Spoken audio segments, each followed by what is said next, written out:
चाहते हैं वैसे ही सुख भी क्या है, अपने आप मिल जाएंगे।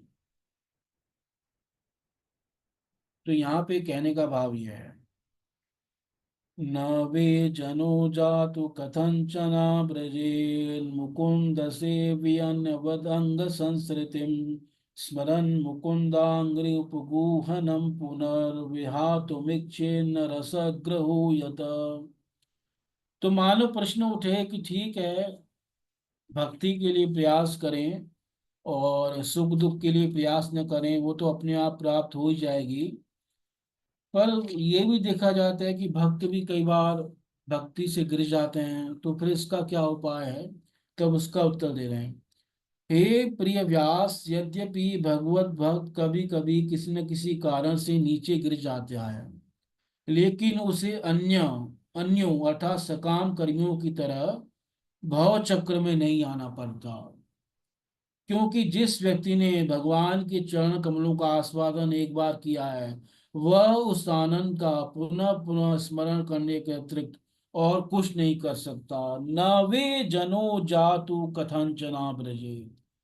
मुकुंद सेवी, जो मुकुंद का सेवी है, श्री कृष्ण के चरणों का सेवी है, अन्य वध, वो अन्यों के समान, कर्मियों के समान कभी भी, जातु मतलब किसी काल में भी, कर्मियों के समान उसकी संस्कृति नहीं होगी, उसके चक्र नहीं चलेगा जन्म मृत्यु का। कथन चना ब्रजे, वो कभी कभी नीचे गिर जाता है, पर फिर भी वो वैसे नहीं गिरेगा जैसे कर्मी लोग गिरते हैं। हे अंग, हे प्रिय व्यास, जैसे भगवान के भक्त हैं, भगवान श्री कृष्ण के चरणों के सेवक हैं, वह भजन न करने वाले कर्मी मनुष्यों के समान जो हैं, देवात कभी बुरा भाव हो जाने पर भी जन्म मृत्यु के संसार में नहीं आता जैसे कर्मी आ जाते हैं। कथंचन आव्रजे मुकुंद सेवी अन्य वदंग संस, कभी कभी हो सकता है भक्तों के अंदर भी बुरा भाव आ जाए और वो गिर जाए भक्ति से, कोई अपराध हो जाए, कुछ कारण है, किसी भी कारण से हो जाए, पर उनका अन्यों की तरह पतन नहीं होगा, कर्मी लोगों की तरह। क्यों? क्योंकि स्मरण मुकुंदा अंग्री, वो भगवान श्री कृष्ण के चरण कमलों का स्मरण करेंगे, और इससे क्या होगा, वो तुरंत फिर ऊपर उठ जाएंगे, और जो नीचे गिरे हैं फिर भगवान की कृपा से ऊपर उठ जाएंगे। क्योंकि रसाग्रहो यथा, क्योंकि उन्होंने रस का आस्वादन लिया है, भगवान श्री कृष्ण की भक्ति का आस्वादन लिया है, तो उस रस का वो त्याग नहीं कर पाएंगे। किसी कारणवश थोड़ी देर के लिए गिरे भी तो फिर उठ जाएंगे, वो ज्यादा देर तक नहीं गिरेंगे।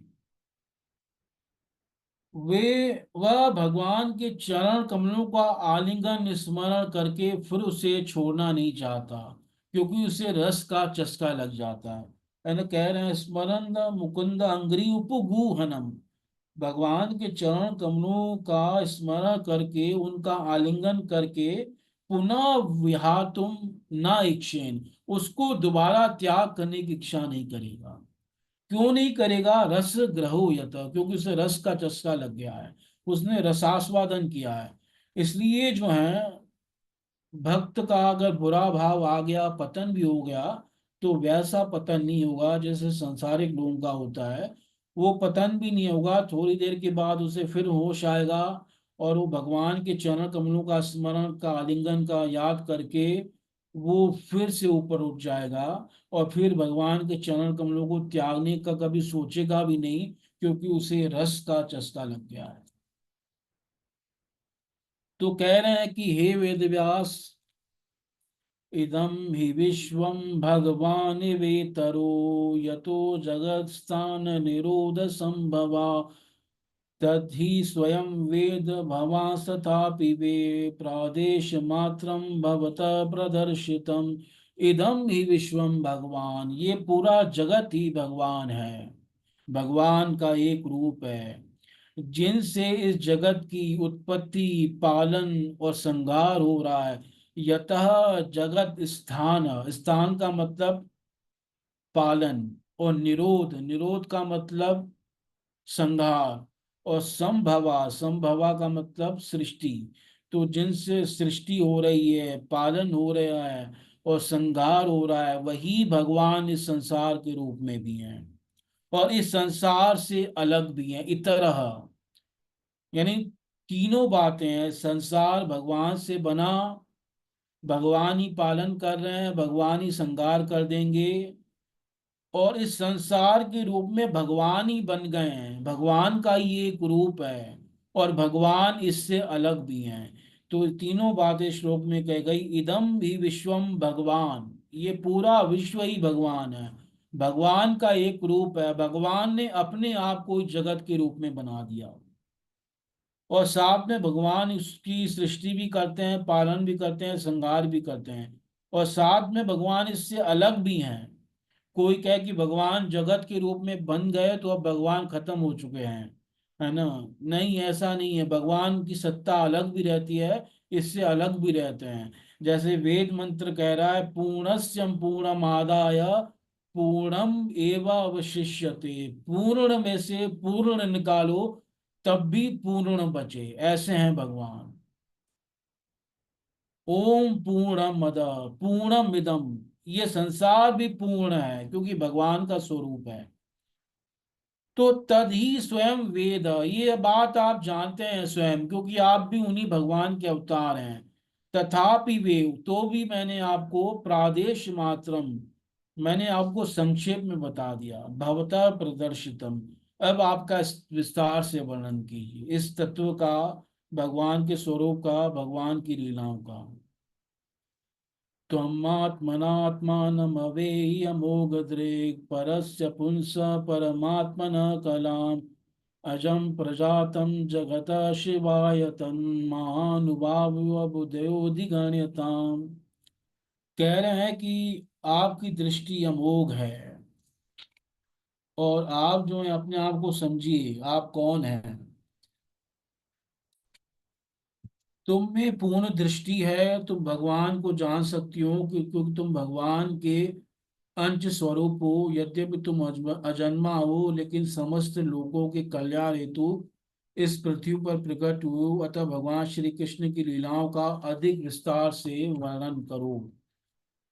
तुम आत्मना आत्मानम अवेहि, तुम अपने द्वारा अपने आप को जानो कि तुम क्या हो।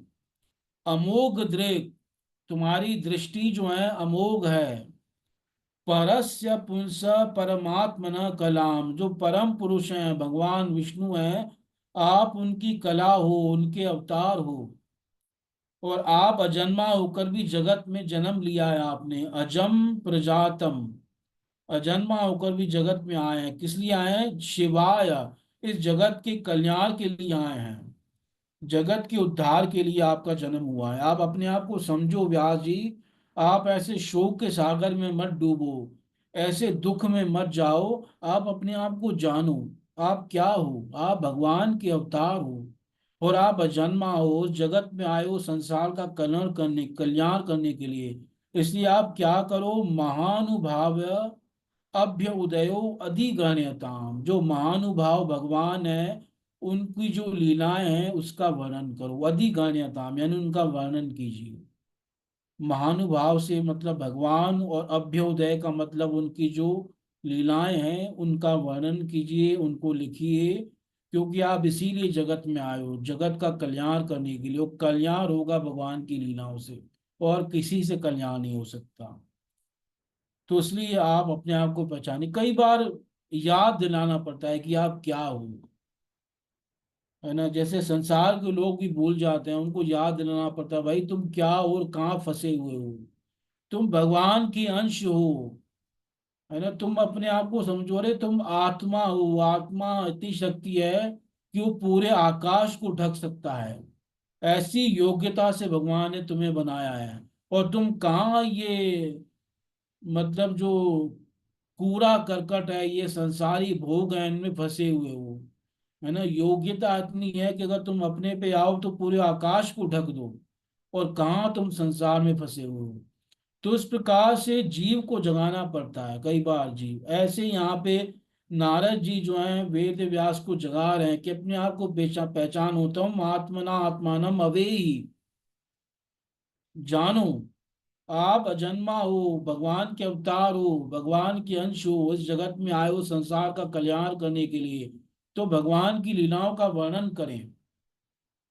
जैसे हनुमान जी अपने आप को भूल जाते थे कि उनमें कैसी कैसी शक्तियां हैं, तो उनको याद दिलाई जाती थी कि अरे हनुमान जी, आप क्यों ऐसे बैठे हुए हैं। जब वो पूरा समुद्र पार करना हुआ, जब उनको पता चला वानर सेना को, हनुमान जी, जामवंत जी, अंगद आदि जिसमें गए हुए थे सीता माता की खोज में, तो उनको संपाति ने बता दिया, जटायु के भाई ने, कि जो है रावण जो है माता सीता को ले गया है उठा करके, और सीता माता जो है लंका में है, और लंकापुरी जो है इस समुद्र के उस पार है। तुम में से जो कोई समुद्र पार कर लेगा वही माता सीता तक पहुंच सकता है। तो 100 योजन का विशाल सागर जब देखा, तो सब लोग बैठ गए, सोचने लगे और आपस में तर्क वितर्क करने लगे कि कौन जा सकता है, कौन इसको पार कर सकता है। सब सोच रहे हैं। जामवंत जी ने कहा कि भाई मैं पार तो कर सकता हूँ, पर अभी मैं बहुत बुरा हो चुका हूँ, तो मेरे लिए मुश्किल हो जाएगा। जब भगवान वामन ने अवतार लिया था उस समय मैं जवान था। तो जब भगवान वामन ने अपना विराट रूप, विशाल रूप प्रदर्शित किया था, तो मैंने बड़ी जल्दी 3 बार उनकी परिक्रमा कर ली थी, और उनका जय घोष मैं सब जगह करके आ गया था भगवान वामन को। पर उस समय मैं जवान था, अब बूढ़ा हो चुका हूँ, अब मैं नहीं कर पाऊंगा। अंगद जी ने भी कहा कि मैं चला तो जाऊंगा, इतना मुझे विश्वास है, पर वापस आने में डाउट है, वापस आ पाऊंगा कि नहीं आ पाऊंगा। तो सब लोग अपनी अपनी बातें कर रहे थे और हनुमान जी चुपचाप बैठे हुए सुन रहे हैं। तो जामवंत जी ने उनको याद दिलाया, अरे हनुमान, तुम क्यों चुप बैठे हुए हो? तुम अपने आप को पहचानो, तुम्हारे लिए एक समुद्र पार करना कुछ भी नहीं है। तो उनकी शक्तियों का जब याद दिलाया, तब हनुमान जी को याद आया कि हाँ, उनके अंदर ऐसी शक्तियां हैं। हालांकि उनको तो श्राप मिला था, वो भूल जाते थे। पर प्रायः संसार के सभी लोग अपने आप को भूले हुए हैं। सबको ये माया का श्राप मिला हुआ है।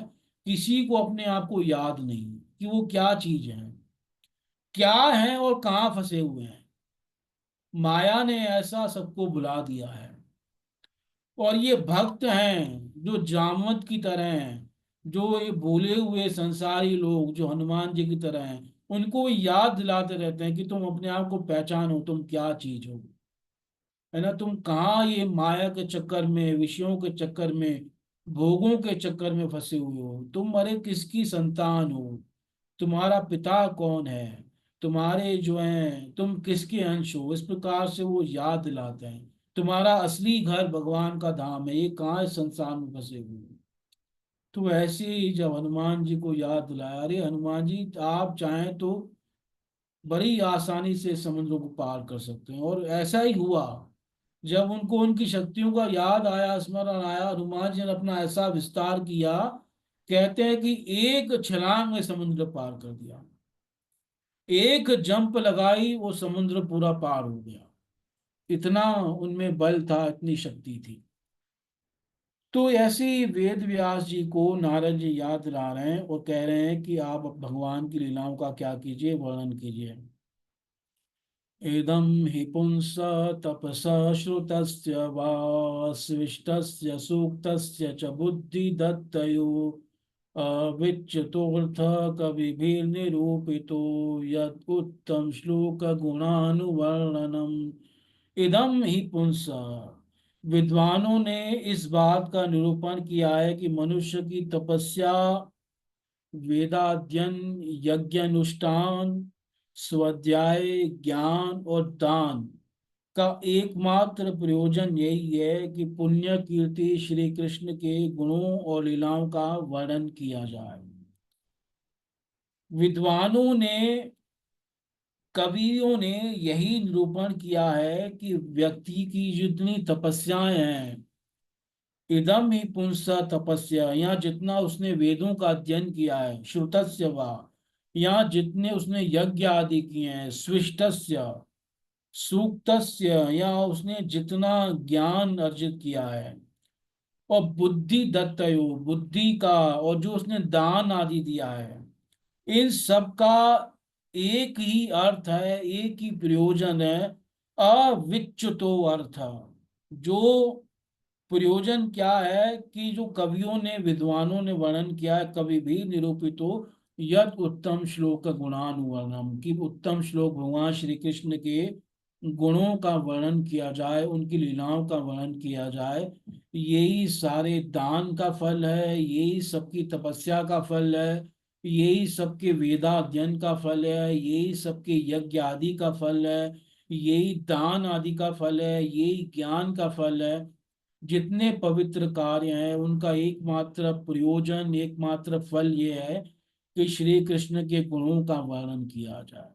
अगर कोई श्री कृष्ण के गुणों का वर्णन नहीं कर रहा, तो उसकी तपस्या केवल शारीरिक श्रम मात्र है, उसका वेदा अध्ययन भी एक क्लेश है, उसका यज्ञ आदि भी धुएं में अपने आप को काला करना है, और उसका दान आदि भी का कोई प्रयोजन नहीं है, सब चीजें निरर्थक हैं अगर भगवान श्री कृष्ण के गुणों का वर्णन नहीं किया। क्योंकि इन सब का फल है, इनका अर्थ है, प्रयोजन है कि श्री कृष्ण के गुणों का वर्णन किया जाए। इसलिए हे वेदव्यास, यज्ञ तपस्या दान इत्यादि का भी मुख्य फल है श्री कृष्ण के गुणों का वर्णन करना। इसलिए आप कृष्ण के गुणों का वर्णन कीजिए, और बाकी ये सब चीजों से, संसारी विषयों से अपने आप को दूर हटाइए। अब ये सिद्धांत तो उन्होंने बता दिया, अब इसका प्रमाण भी तो देना पड़ेगा कुछ। क्योंकि जब कोई सिद्धांत दो तो उसका प्रमाण देना पड़ता है। तो अब प्रमाण दे रहे हैं और अपनी कथा बता रहे हैं, है ना। सबसे बड़ा प्रमाण वो खुद ही हैं, और क्या कह रहे हैं? अहम पुरातीत भवे भवम मुने दास्या सुकस्याशन वेदवादिनाम निरूपितो बालक एव योगिनां शुश्रूषरे प्रावृषि निर्विवक्षताम्। अहम पुरातीत भवे, मैं पिछले कल्प में यानी अपने पूर्व जन्म में वेदवादी ब्राह्मणों की एक दासी का पुत्र था।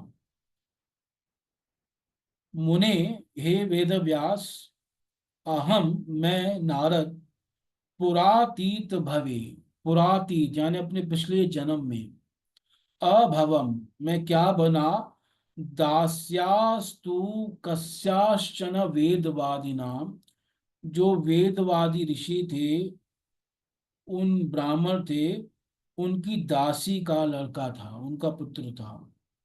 और मैं बचपन, वे योगी जब वर्षा ऋतु में चातुर्मास कर रहे थे, यानी एक स्थान पर रुके हुए थे, तो मैं बचपन में उनकी सेवा में मुझे लगा दिया गया, नियुक्त कर दिया गया।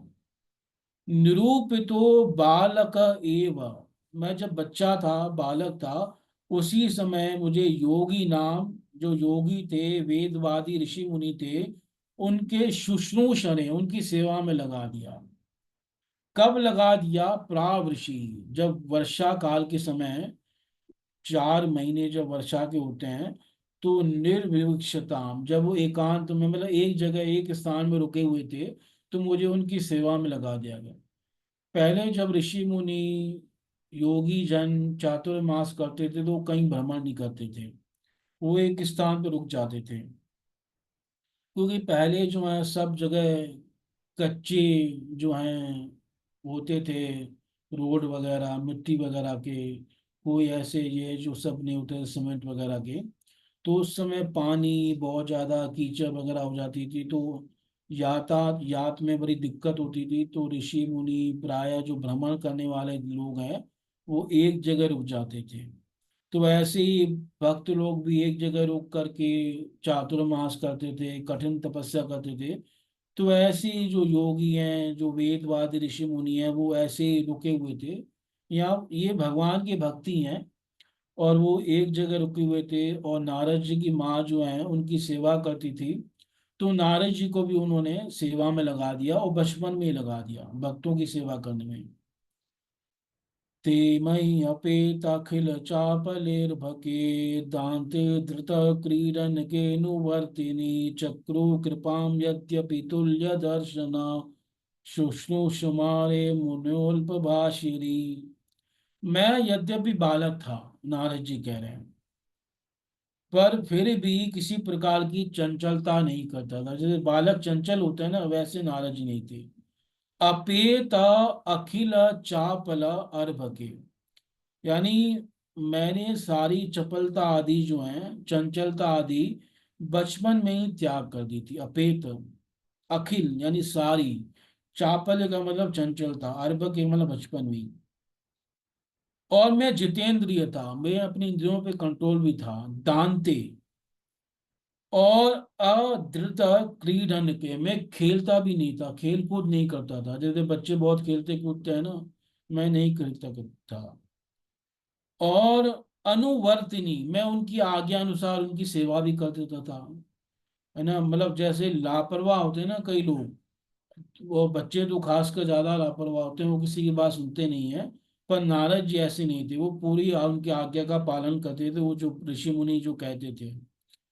तो इस प्रकार जब उन्होंने मुझे देखा, और मैं बोलता भी बहुत कम था, अल्पभाषिणी, तो मेरे शील स्वभाव को देखकर समदर्शी मुनियों ने मुझ सेवक पर अत्यंत अनुग्रह किया, अत्यंत कृपा की। चक्रुः कृपाम यद्यपि तुल्य दर्शना, यद्यपि वो सबके प्रति तुल्य हैं, समान है, पर फिर भी मेरे ऊपर उन्होंने विशेष कृपा की, क्योंकि मैं उनका सेवक था, कम बोलता था, मेरे में चंचलता भी नहीं थी, मैं इंद्रियों के ऊपर भी सहन करता था, उनकी आज्ञा का पालन भी करता था, मैंने खेल कूद भी सब छोड़ दिया था। तो इस प्रकार उन महात्माओं ने मेरे ऊपर कृपा की। उच्छिष्टलेपान् अनुमोदितो द्विजे सकृत्सं भुञ्जे तदपास्त किल्बिष। एवं प्रवृत्तस्य विशुद्धचेतसस्तद्धर्म एवात्मरुचि प्रजायते। उनकी अनुमति प्राप्त करके उनके बर्तनों में लगा हुआ जो जूठन मैं एक बार खा लिया करता था, नारद जी कह रहे हैं। इससे मेरे सारे पाप धुल गए, और इस प्रकार उनकी सेवा करते करते मेरा हृदय शुद्ध हो गया, और वे लोग जैसा भजन करते थे उसी में मेरी भी रुचि हो गई। उच्छिष्ट लेपान, जब नारद जी उनके बर्तन वगैरह धोते थे, तो उस समय वो जो है उनकी अनुमति से उसमें को जो है उनका जो उच्छिष्ट था उसको ग्रहण कर लिया करते थे।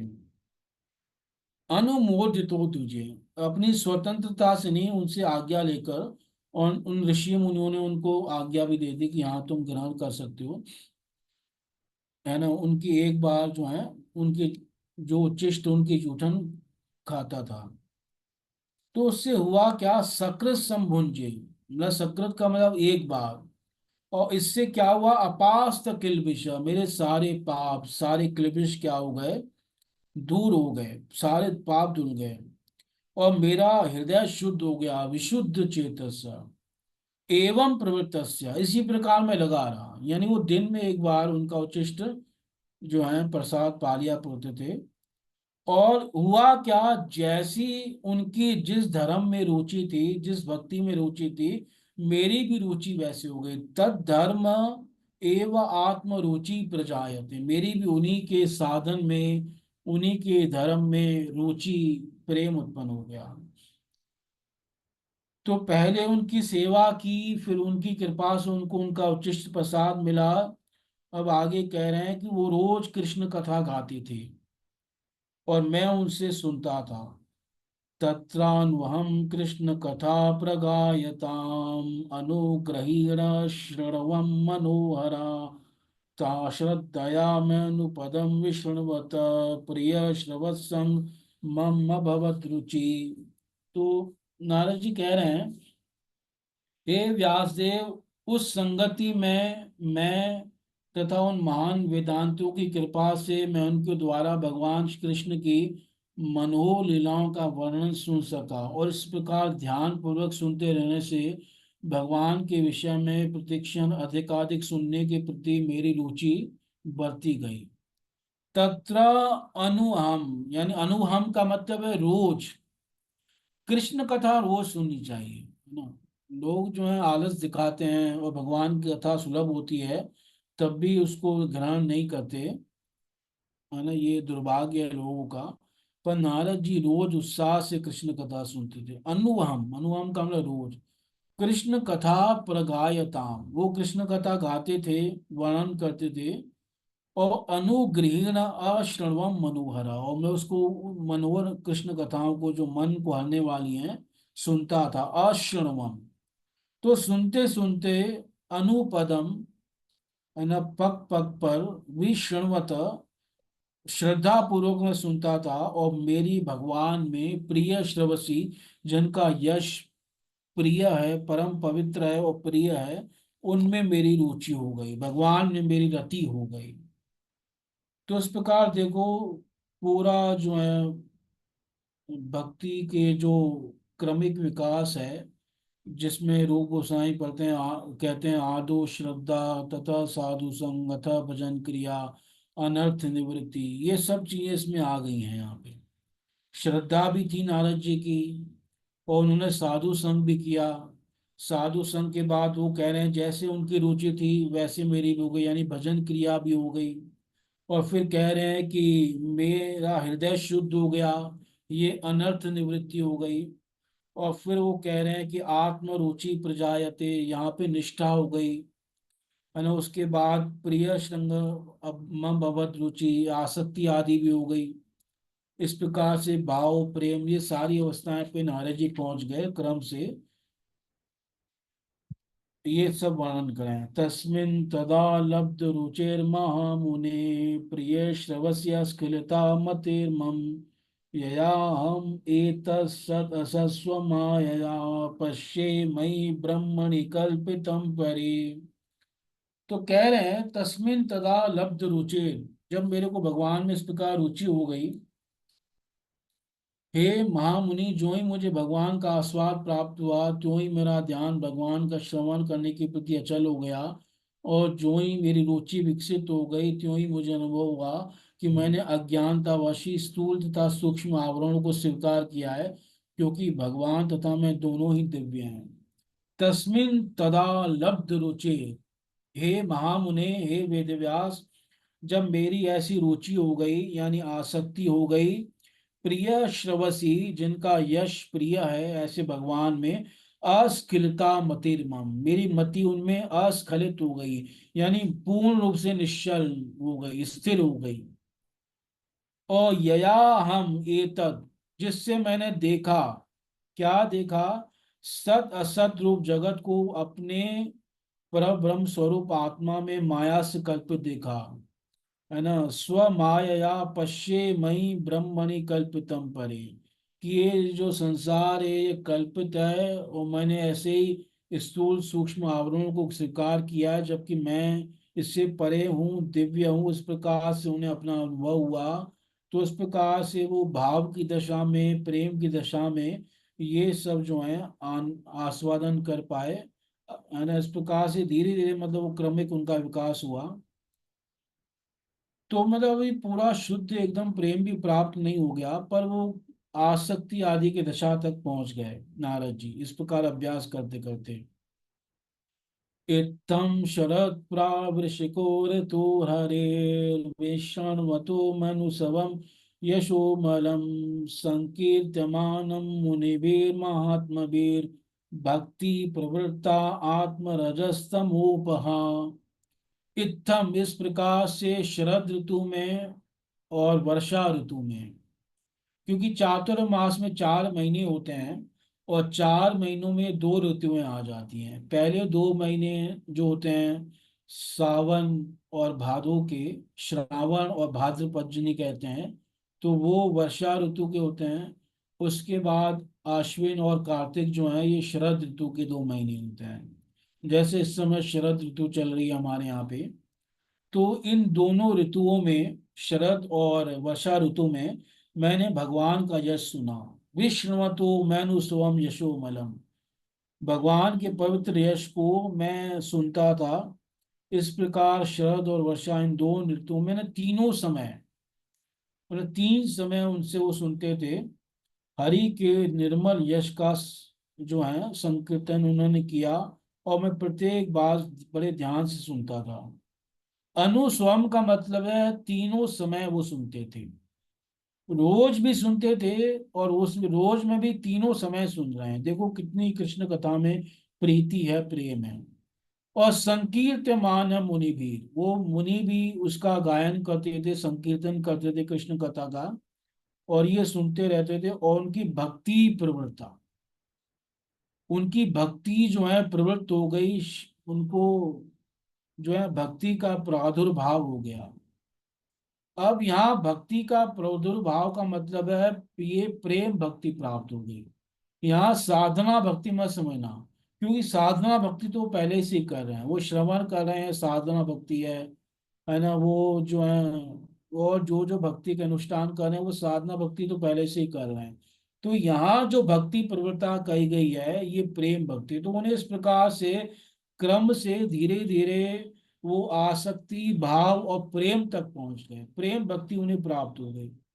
आत्म रजस तमोपहा, जो आत्मा के रज को, तम को, अज्ञान को और आसक्तियों को क्या करने वाली है, दूर करने वाली है, यानी जो रजोगुण और तमोगुण का क्या करने वाली, नाश करने वाली है, ऐसी प्रेम भक्ति उन्हें प्राप्त हो गई नारद जी को। श्रद्धा से, साधुओं का संग करने से, भजन क्रिया करने से, अनर्थों की निवृत्ति करने से, निष्ठा से, रुचि से, आसक्ति से, भाव से तथा प्रेम तक, इस प्रकार वो पहुंचे। और पूरा इसका डिटेल में वर्णन उन्होंने किया।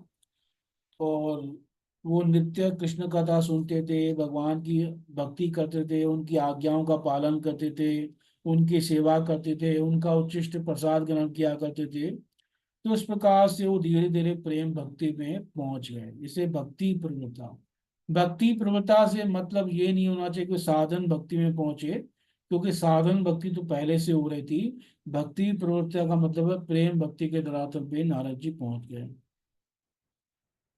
तस्यैवमनुरक्तस्य प्रश्रितस्य हतेन स श्रद्धानस्य बालस्य दान्तस्य अनुचरस्य च ज्ञानं गुह्यतमं यत् साक्षात् भगवतोदितम् अन्वगोचन गमिष्यन्त कृपया दीनवत्सला।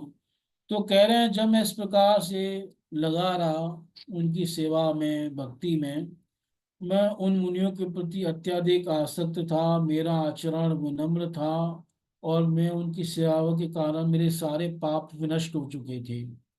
मेरा हृदय उनके प्रति प्रबल श्रद्धा थी मेरे हृदय में, मैंने इंद्रियों को वश में कर लिया था तथा तन मन से उनका दृढ़ता से अनुगमन कर रहा था।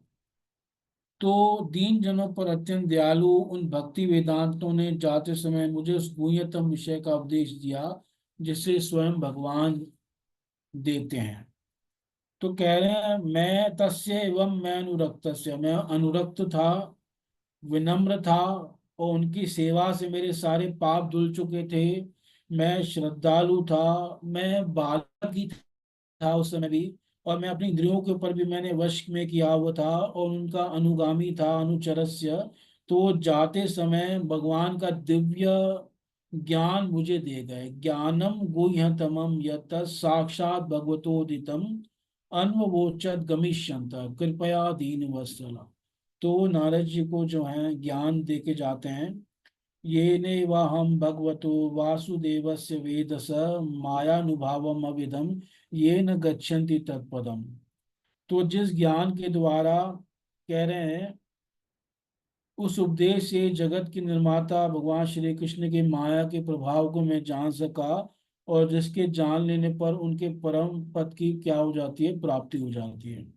ये न ज्ञाने न एवं हम भगवतो वासुदेवस्य वेद से, मैं भगवान श्री कृष्ण को जान पाया, उनकी माया के प्रभाव को जान पाया, यानी मुझे भगवान का पूरा पूरा तत्व ज्ञान हो गया, उनकी शक्तियों का, माया शक्ति का, जीव शक्ति का तत्व ज्ञान हो गया। और इस प्रकार जब तीनों तत्वों को कोई जान लेता है, ये न गच्छन्ति तत्पदम, तो भगवान को प्राप्त कर लेता है।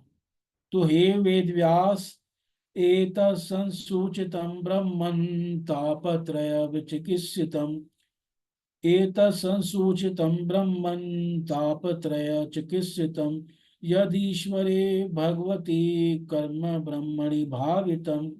तो हे वेद व्यास एतत् संसूचितम, इस प्रकार मैंने तुम्हें बता दिया। ताप त्रय चिकित्सितम, तीनों ताप की क्या चिकित्सा है, तीन प्रकार के ताप कैसे खत्म होते हैं।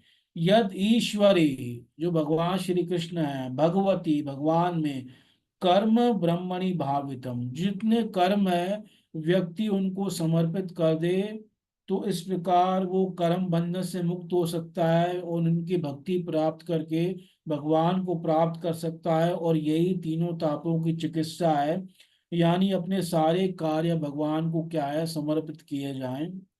अगर कोई कर्मों का त्याग नहीं कर सकता, इतना कर्मों में फंसा हुआ है और भक्ति नहीं ग्रहण कर सकता, तो अगर वो कर्म कर रहा है तो वो कर्म अपने क्या करे, भगवान को समर्पित करे।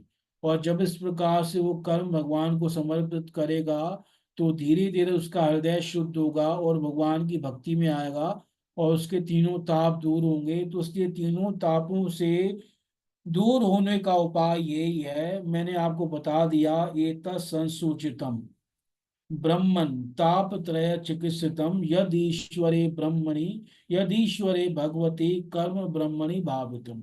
तो अपने सारे कर्म भगवान को समर्पित किए जाएं।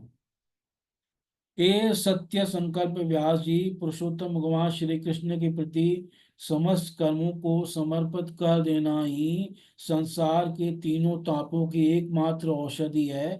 यह बात मैंने आपको बतला दी। इसे भगवान ने भी गीता में कहा, यद करोषि यदश्नासि यद जोषि ददासि यद यद तपस्यासि कौन्तेय तत् कुरुष्व मदर्पणम। सब कुछ भगवान को अर्पित करते चलो, तब आप कर्म बंधन से क्या है, छूट जाओगे। सबसे श्रेष्ठ उपाय है कि कोई कर्मों का त्याग करके सीधा भगवान का भजन करे। पर कई बार ऐसा लोग नहीं कर सकते, तो वो कर्म करते रहें, उन कर्मों को क्या करें, भगवान को समर्पित करें। तो इससे भी वो धीरे धीरे शुद्ध हो जाएंगे और शुद्ध भक्ति के मार्ग में जो है आ जाएंगे। तो ये नारद जी ने वेद व्यास को बता दिया। तो बाकी कुछ लोग रह गए हैं इस अध्याय में, उसकी चर्चा फिर हम अगले सत्र में करेंगे। अभी समय हो गया है, यहीं पे विराम देते हैं। आप सबका बहुत बहुत धन्यवाद। हरे कृष्णा। तो किसी का कोई प्रश्न है, कोई चर्चा, तो आप कर सकते हैं, नहीं तो यहीं पे विराम दें।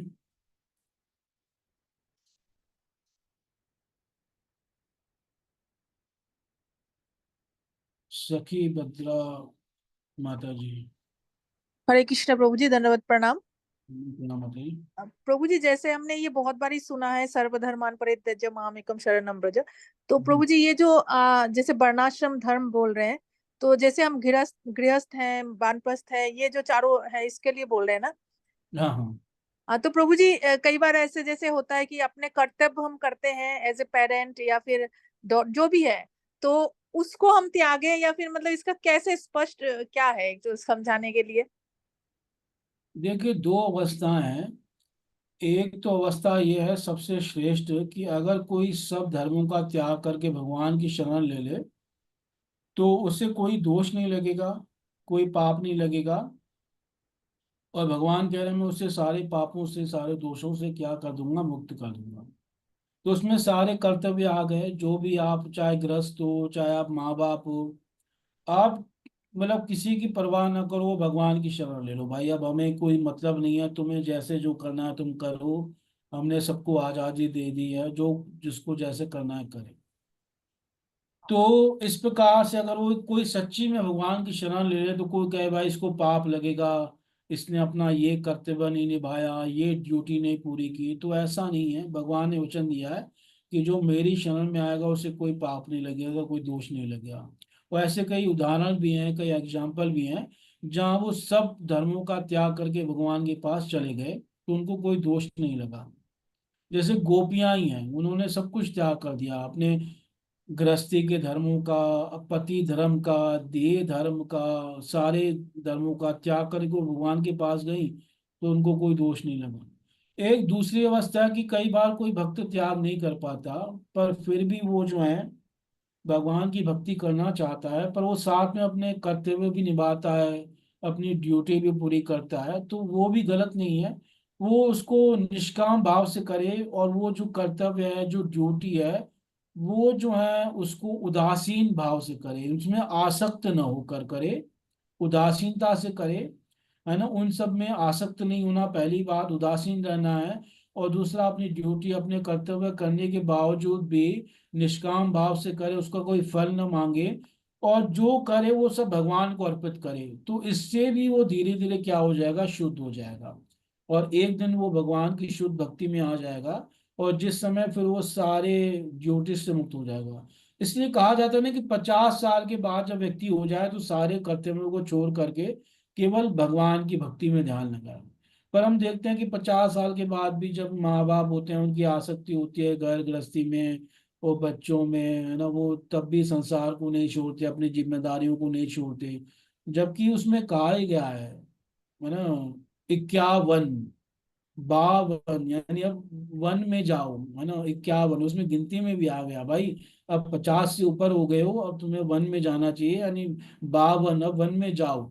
तो अगर वन में नहीं जा सकते तो घर में रह के अपनी जिम्मेदारियां कम कर लो, ज्यादा अपने आप को मत उलझाओ, अपना समय ज्यादा से ज्यादा भगवान में लगाओ। जो जिम्मेदारियां थी 50 साल तक कर ली, 52 साल तक कर ली, अब उससे मुक्त हो। तो ये प्रेरणा दी जाती है, शिक्षा दी जाती है। क्योंकि अंततः एक दिन, एक समय सारी जिम्मेदारियों से मुक्त होकर केवल भगवान के आश्रय पर होना चाहिए। और ऐसी ही भक्तों को इच्छा करनी चाहिए। इवन प्रभुपाद जी, वो तो हमेशा भगवान का प्रचार करते रहते थे, सब जगह भ्रमण करते रहते थे। पर उन्होंने भी इच्छा प्रकट की, भाई मैं चाहता हूँ अब मेरे शिष्य मेरी सारी जिम्मेदारी संभाल लें। अब मैं हर मंदिर हर जगह भ्रमण नहीं कर सकता, मैं नहीं जाना चाहता। मैं चाहता हूँ मैं एक जगह रुक के केवल भागवत का अनुवाद करूँ। पर प्रभुपाद जी के समय उनके शिष्य उनको हर जगह बुला लिया करते थे, क्योंकि उनसे इतना प्रेम करते थे। तो प्रभुपाद जी को वहाँ जाना पड़ता था, और वो वहाँ की जो समस्या थी उसको सॉल्व करना पड़ता था। पर उनकी व्यक्तिगत इच्छा थी कि मैं इन जिम्मेदारियों से मुक्त हूँ। जैसे भक्ति विनोद ठाकुर, लास्ट के कुछ साल वो सारी जिम्मेदारियों से मुक्त होकर केवल उन्होंने मौन व्रत धारण कर लिया, वो सब से अपने आप को कट ऑफ करके भगवान के भजन में लगाया पूर्ण रूप से। वो जीवन भर भगवान के भक्त थे। पर एक समय ऐसा आया जब उन्होंने अपने आप को सब जगह से कट ऑफ कर दिया। तो इस प्रकार से ये भी इच्छा करनी चाहिए, ये दोनों बातें हैं। अब प्रभु जी जैसे गृहस्थ लाइफ जैसे है, स्टार्टिंग में ही हम, जैसे हमारे बच्चे होते हैं, छोटे होते हैं, फिर माता पिता, फिर सास ससुर, सब इसमें फिर हमें वो तो कर्तव्य तो करना चाहिए ना प्रभु जी। अब जैसे एक बार, कई बार ये भी होता है कि चलो सब कुछ छोड़ दो, मंदिर में प्रोग्राम है, हम वहां चले जाते हैं, सेवा कर लेते हैं, और घर का ऐसे ही पड़ा रहता है। तो इसको फिर हम कैसे देख सकते हैं? नहीं नहीं, अपने जब गृहस्थ में हो तो आपको कर्तव्य पूरे करने पड़ेंगे। क्योंकि अगर आप ऐसे ही सोचो कि वह मंदिर में चले जाते हैं, सब कुछ ऐसे ही पड़ा हुआ है, तो वो और अव्यवस्था फैल जाएगी। और फिर घर में लड़ाई झगड़े होंगे। फिर जो थोड़ी बहुत आप भक्ति कर भी पा रहे हो, जो कभी कभार मंदिर जा पा रहे हो, वो भी बंद हो जाएगा। तो घर के कर्तव्य पूरे करो, गृहस्थी की जो ड्यूटी है पूरी करो, वो भी करनी चाहिए। और बीच बीच में समय निकाल के भगवान के मंदिर जाओ, भगवान की कथा सुनो, या घर में ही सुन लो, उसके लिए भी समय निकालना होगा। ऐसे नहीं कि आप पूरे 24 घंटे अपने घर गृहस्थी के धंधों में ही उलझे हो। तो क्योंकि जैसे व्यक्ति हर चीज के लिए समय निकालता है, अपने मनोरंजन के लिए स्त्रियां समय निकालती हैं, टीवी सीरियल जब देखना होता है उनके लिए वो समय निकालती हैं। तो जिसको भक्ति करनी है उसको भक्ति के लिए भी समय निकालना होगा, अपने कर्तव्यों को पूरा करते हुए। उसमें अब वो ये आर्ग्यू न करें ना कि भाई हम सारा दिन बिजी हैं, हम समय ही नहीं है। तो समय उसको मैनेज करना होगा, समय सबके पास है, अगर वो निकालना चाहे तो निकाल सकता है। पर हाँ, अपने कर्तव्य पूरे करने चाहिए, उसको निभाना चाहिए। वरना और ज्यादा अव्यवस्था फैलेगी, उससे और भक्ति में बाधा होगी। पर मेरे कहने का भाव है कि एक समय ऐसा भी आना चाहिए जब आप हो जाओ 50-60 साल के, तो सबसे मुक्त होकर जिम्मेदारियां बच्चों को दो, उनको आगे बढ़ाओ और कहो भाई अब तुम संभालो, हमने बहुत संभाल लिया, अब हम अपना ज्यादा समय इधर लगाएंगे। उनको बस ऊपर ऊपर से देखो और ज्यादा समय अपना भक्ति में लगाओ, ये कहने का भाव। ये दोनों चीजें ध्यान रखनी चाहिए। थैंक यू प्रभु जी, थैंक यू, हरे कृष्णा। हरे कृष्ण। नितिन कुमार मिश्रा प्रभु जी। हरे कृष्ण प्रभु जी, धन्यवाद प्रभु हरे जी। कृष्ण, धन्यवाद। थैंक यू प्रभु जी।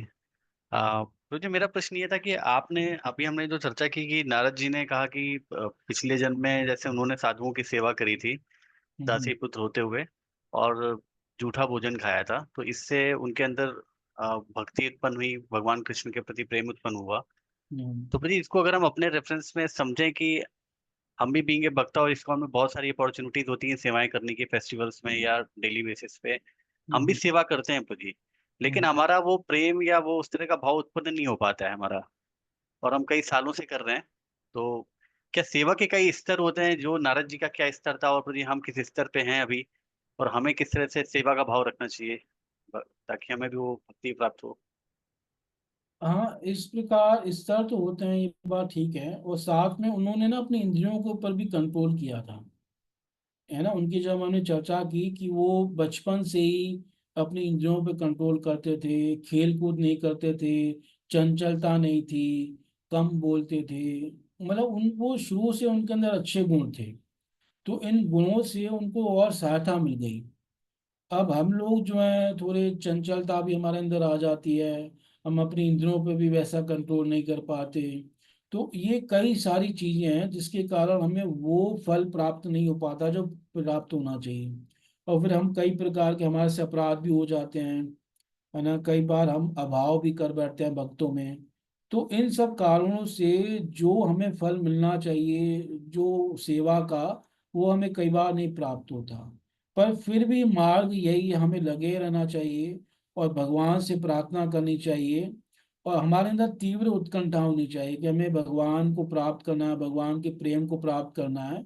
और हमें इस प्रकार जब हमारे अंदर उत्कंठा आएगी तो हमें भगवान की कृपा से उनका प्रेम, उनकी भक्ति, ये सब प्राप्त होगा। तो साथ में बस हमें दो तीन चीजों से बचना है कि हम एक तो भक्तों के प्रति अपराध न करें, किसी प्रकार का भी कोई अपराध न हो जाए हमसे, ये ध्यान रखें।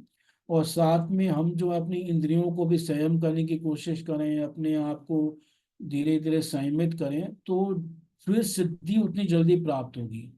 हम जितने ज्यादा भोगों में फंसे रहेंगे ना, उतनी सिद्धि में क्या होती रहेगी, देर होती रहेगी। तो ये कुछ चीजें हैं जो हमारी सिद्धि में बाधा देती हैं। इसलिए भागवतम के पंचम स्कंद में प्रहलाद महाराज जी ने बात कही है कि जो साधना एक व्यक्ति इंद्रियों को वश में करके करता है ना, तो उसे जितनी जल्दी सिद्धि प्राप्त होती है, वैसी सिद्धि उस व्यक्ति को प्राप्त नहीं होती कि जो व्यक्ति भोगों में लगा हुआ है। तो नारद जी के साथ ये था, इस प्रकार से उन्हें जल्दी जो है सिद्धि प्राप्त हो गई, जैसे ध्रुव जी को भी जल्दी सिद्धि प्राप्त हो गई। क्योंकि उन्होंने भी क्या किया कि एकदम जो है, जब सारी सारी चीजों का जो है त्याग करके, तपस्या करके, अपनी साधना की, भक्ति की, तो बड़े 6 महीने में उन्होंने भगवान को प्राप्त कर लिया। तो एक ये बहुत बड़ी बाधक है कि हमारे भोगों की जो कामना है वो हम इसमें बाधा लाती है। ये श्लोक है, आप देख सकते हैं, प्रहलाद जी कह रहे हैं 5:18-10 भागवत का श्लोक है। माँ आगार दार आत्मज वित्त बंधुषु संगो यदि स्यात् भगवत प्रियेषु न, यह प्राण विद्या परितुष्ट आत्मवान सिद्ध्यति दूरात् न तथे इंद्रिय प्रिय। कह रहे हैं प्रभु, घर, स्त्री, पुत्र, धन और भाई बंधुओं में हमारी आसक्ति न हो। प्रहलाद जी कह रहे हैं यदि हो तो केवल आपके प्रेमी भक्तों में हो।